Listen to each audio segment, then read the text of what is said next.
Hello, here in this presentation we're going to be looking at an EL strategy of activating prior knowledge.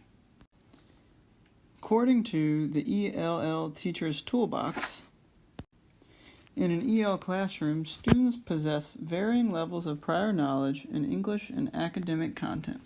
Students also bring with them valuable funds of knowledge created through their cultural, family, and general life experiences outside of school. In order to help students maximize the language and content learning in a lesson, teachers must help them draw on their prior knowledge, including these funds of knowledge, and make connections to new learning. Before we move on, I want you to stop and think. What are some ways you activate your students' prior knowledge? Share your methods with the other teachers at your table. Let's talk about activating students' prior knowledge.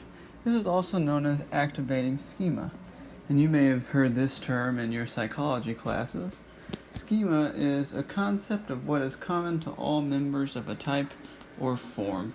So this would be, if you're learning about a new type of dog, having the students thinking back to what makes a dog and all the different things they already know about the previous types of dogs that they understand.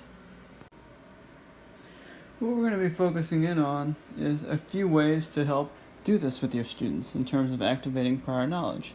One is using a picture. A picture or a video is worth 1,000 words.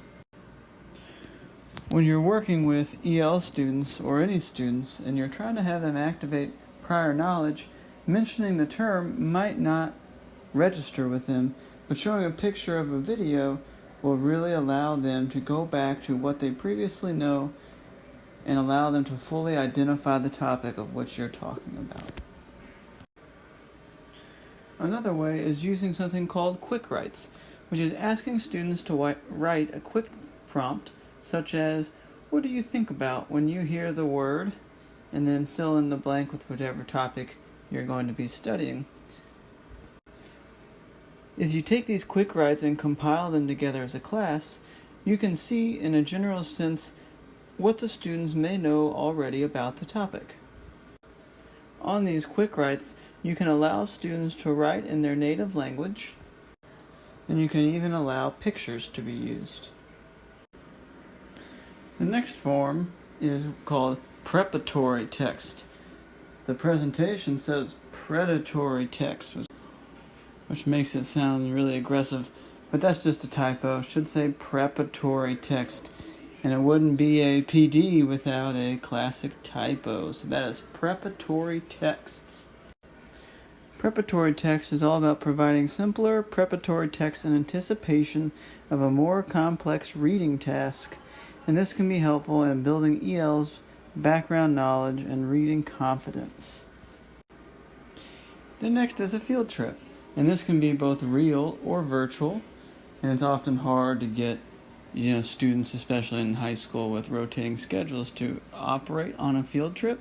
But there are many virtual field trips possible using the internet, whether that be an actual virtual library or any other type of avenue that you can get the students hands-on exploration with perhaps Google Maps or another engine that the students can manipulate and move around to explore something. And finally is a kinesthetic option, and this is an adaptation on an anticipation guide where you can set up around the room different points of interest, such as strongly disagree, agree, strongly agree, and ask certain questions about the topic and have students move to the different areas of the room representing their choice. This is a great way to see what students know and think about the topic before you begin, and it also offers an option for students to be up out of their desks to move. Finally, which of these strategies can you implement into your classroom? Group up with the same content teacher and share one way you will use this strategy of activating prior knowledge in your classroom.